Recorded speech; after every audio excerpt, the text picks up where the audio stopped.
नमस्कार दर्शकों, आप देख रहे हैं द न्यूज़ नाउ का evening show the evening edition और मैं हूं रजतपुर आपके साथ। दिन भर क्या कुछ हुआ उस पर नज़र डालेंगे, बट सबसे पहले आप सभी को हैप्पी शिवरात्रि यानी कि शिवरात्रि की आपको हार्दिक बधाई हो। आज आपका दिन मंगलमय निकला हो और आगे भी आने वाले हर दिन मंगलमय निकले, हम इसकी कामना करते हैं। सबसे पहली खबर आज हमने आपको अपडेट भी दिया था जिस पर कि UNHCR यानी कि United nation high commissioner for refugees की दो सदस्यीय टीम जो है वो जम्मू पहुंची, जिन्होंने जम्मू एंड कश्मीर एडमिनिस्ट्रेशन से जो है वो मुलाकात कर ये जानने की कोशिश की कि जम्मू एंड कश्मीर में जो अभी रोहिंग्या रिफ्यूजीज़ पर जो कार्रवाई की गई है और करीबन 160 के आसपास जो रोहिंग्याज हैं उन्हें होल्डिंग सेंटर्स पर जो है भेजा गया है, उनकी क्या सिचुएशन है, क्या कारण है उन्हें भेजने का दिया जा रहा है, ये सारी चीज़ों पर उन्होंने रिपोर्ट ली है। हालांकि इस पर पूरी तरह से डिटेल रिपोर्ट अभी तक सामने नहीं आ पाई है। सोर्सेज के हवाले से जो खबर अभी तक हमारे पास पहुंची है वो हमने आपके साथ साझा की है। दूसरी खबर आज चलें तो आज एक और खबर जो ट्रांसपोर्टर्स के लिए काफ़ी ज़्यादा महत्वपूर्ण है वो है कि ट्रांसपोर्टर्स यानी कि कमर्शियल गाड़ियां चलाने वाले लोगों के लिए 19% किराए में बढ़ोतरी की बात कुछ दिन पहले जो सरकार ने की थी, उन्हीं से एक मीटिंग में आज उसको अप्रूवल मिल चुका है। एक डिटेल्ड ऑर्डर में कहा गया है कि 19% हाइक जो है कमर्शियल व्हीकल्स पर कर दिया गया है, जिसमें मेटाडोर्स साथ ही साथ जो 3 व्हीलर्स हैं, इसके अलावा जो बसेस हैं, उन सबको भी इसमें शामिल किया गया है। डिटेल्ड ऑर्डर जैसे ही आ जाएगा हम उस पर भी बातचीत कर लेंगे। बट काफ़ी लंबे समय से ट्रांसपोर्टर्स की डिमांड थी, क्योंकि करीबन 2.5 साल हो चुके थे, लगातार पेट्रोल और डीजल की प्राइस लगातार बढ़ते जा रहे थे, पर इनके किराए में कोई भी बढ़ोतरी पिछले 2.5 साल से नहीं हुई थी, जिसको लेकर लगातार ये लोग सड़कों पर भी उतरे और काफ़ी लंबे समय तक मांग भी की। एक दिन इन्होंने ठाना कि हम प्रेस कॉन्फ्रेंस करेंगे और प्रेस कॉन्फ्रेंस करने के बाद इन्होंने ऐलान किया कि हम कुछ दिन बाद जो है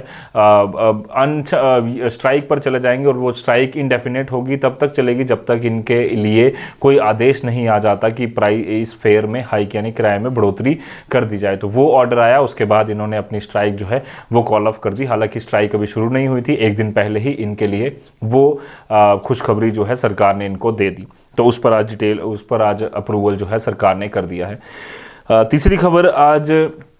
अगर बात करें तो कल एक एनकाउंटर शुरू हुआ था जो कि बिजबिहाड़ा अनंतनाग इलाके में हुआ था, जिसमें कि कुछ आतंकी ट्रैप थे और लगातार उनको security forces Jammu and Kashmir SOG और साथ ही साथ 3 राष्ट्रीय राइफल्स ने जो है वो पूरी तरह से अपने घेरे में ले लिया था। जॉइंट फोर्सेस का ऑपरेशन ये चल रहा था जो कि देर रात लाइट कम होने की वजह से बंद कर दिया गया। आज सुबह उस एनकाउंटर को फिर से खोला गया और उसके बाद से लगातार एनकाउंटर चलता रहा, जिसमें आज आखिर इतला मिलने तक एनकाउंटर खत्म हुआ और 2 आतंकी जो हैं जैश-ए-मोहम्मद के उसमें मार गिराए गए हैं। दोनों आतंकियों की पहचान जो हुई है वो आदिल अहमद भट्ट और ज़हीर अहमद राथर के रूप में हुई है, जिनको साथ ही साथ आपको बता दूं कि इससे 2 दिन पहले ही एक खबर जो पूरे जम्मू एंड कश्मीर में, या यूं कहें कि एक बहुत बड़ी खबर थी, जिससे कि पुलवामा तर्ज का एक हमला सिक्योरिटी फोर्सेस ने टाल दिया था और भारी मात्रा में असला बारूद भी बरामद किया था। वो था कुछ दिन पहले एक अलबद्र के टॉप मिलिटेंट का चीफ का पकड़ा मौत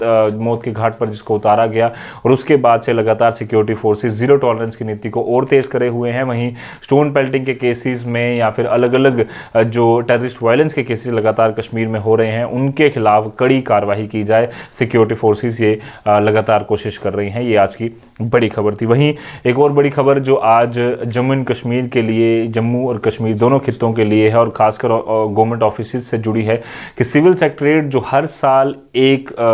6 महीने में श्रीनगर से अपना पूरा डेटा उठाकर ट्रंक में भरकर, बक्सों में भरकर जम्मू में और फिर एक बार जम्मू से कश्मीर में अपना पूरा ऑफिशियल रिकॉर्ड जो है भेज देता था। अब गवर्नमेंट ने एक आदेश जारी किया है जिसमें उन्होंने कहा है कि टाइम बाउंड मैनर पर इन सारे जो रिकॉर्ड्स हैं उसे जो है डिजिटलाइज किया जाएगा और ऑफिसेस जो है वो बनाए जाएंगे, जिसका मकसद ये होगा कि करोड़ रुपया जो हर साल रिकॉर्ड्स को एक जगह से दूसरी जगह भेजने के लिए जो खर्चा किया जाता है उसको जो है वो कम से कम किया जाए। इस प्रोसेस में सरकार ने कहा है कि 67.62 करोड़ रुपया खर्चा जाएगा और ऑफिसेस जो हैं वो तैयार किए जाएंगे, जिसमें जितने भी ऑफिशियल्स हैं, कई बार ऐसा देखा गया है कि ट्रांजिशन के दौरान या फिर किसी और प्राकृतिक आपदा की वजह से ऐसा होता था कि कई बार जो रिकॉर्ड था वो जो है पूरी तरह से पानी में मिल जाता था, या फिर वो पूरी तरह से बर्बाद हो जाता था, कई बार वो रिकॉर्ड खो जाता था। उन सारे डरों को ख़त्म करने के लिए और इतने बड़े एक्सपेंडिचर को बचाने के लिए सरकार ने ये फैसला लिया। और मुझे लगता है कि सरकार का, केंद्र सरकार का और जम्मू कश्मीर सरकार का जो लगातार मकसद रहा है कि डिजिटलाइज़ किया जाए हर एक चीज़ को, और मेक इन इंडिया में ये एक बहुत बड़ा एक शेयर अदा करता है कि अगर ये डिजिटलाइज होगा तो काफ़ी सारी चीज़ों के खर्चे सरकार बचा पाएगी। और कोविड के दौरान हमने देखा कि इसी तरह के खर्चे बचाकर कहीं ना कहीं हर एक कंट्री जो है वो कोरोना से उभरी है और इकोनॉमी को भी अपनी पूरी तरह से बचाने में कहीं ना कहीं सफल हुई है। कैलेंडर्स बंद कर दिए गए और डिजिटल जो डायरीज होती थी या टी बुक्स होती थी उसे प्रिंट करना बंद कर दिया गया, वो डिजिटली पूरी तरह से लॉन्च हुए। इन चीज़ों पर लगातार काम चल रहा है और सरकार ने ये जो पहल की है, मुझे लगता है कि उन सब लोगों को भी खुशी होगी जो लगातार ये मांग करते थे कि सेक्रेटरीट को या तो जम्मू में या तो श्रीनगर में, पर्टिकुलरली कुछ लोगों की मांग थी कि श्रीनगर में, कुछ लोगों की मांग थी कि जम्मू में शिफ्ट कर दिया जाए। जम्मू के लोगों का मानना था कि क्योंकि श्रीनगर में काफ़ी समय तक सेक्रेटरीट बंद रहता है, चाहे मिलिटेंसी की वजह से हो, चाहे सर्दियों की वजह से हो, चाहे रास्ते बंद होने की वजह से हो, तो उन सारे कारणों की वजह से जम्मू में शिफ्ट हो जाना चाहिए। हालांकि सरकार ने इस पर पूरी तरह से अभी तक कोई भी बात नहीं रखी है, पर ई ऑफिस बनाने की बात ज़रूर ही उन लोगों के लिए भी एक अच्छी खबर है। आज की फीचर स्टोरी में हम बात करने वाले हैं आज के मुख्य त्यौहार, आज की शिवरात्रि की, जो कि कल से कश्मीरी पंडित समुदाय के लिए अगर मैं बात करूं तो काफ़ी महत्वपूर्ण त्यौहार माना जाता है। ऐसा है कि कश्मीर में बड़े गाजे बाजे के साथ ये त्यौहार कश्मीरी पंडित समुदाय मनाते थे, बट क्योंकि 90s में सिचुएशन ऐसी बनी और उनको जम्मू और देश के अलग अलग हिस्सों में विस्थापित होना पड़ा,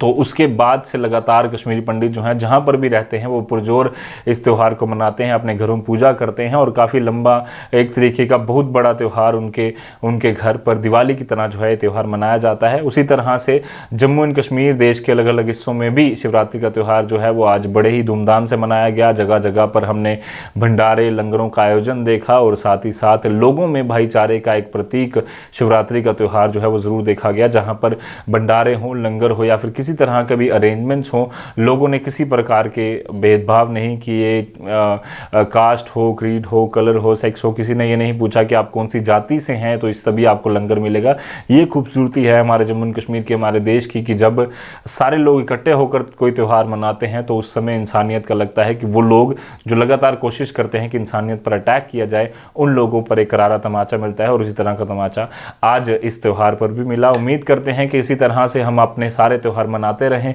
खुशियां बांटते रहें और जिस तरह का भी त्यौहार हो, हम सब एक दूसरे के रिलीजन का कोई भी त्यौहार हो, हम सब पार्टिसिपेट करें और खुशियों से मनाएं। तभी ये जो हमारे देश की सेकुलरिज्म की जो मिसाल दुनिया भर में दी जाती है वो कायम रहेगी और गुलदस्ते की तरह हमारा देश हमेशा हंसता मुस्कुराता खेलता रहेगा। तो आज के इस खास द इवनिंग एडिशन शो से मुझे और मेरे कैमरामैन कमल सिंह को दीजिए इजाज़त। ऐसे और शोज़ के लिए, अपडेट्स के लिए आप यूँ ही बने रहिए द न्यूज़ नाउ के साथ। धन्यवाद।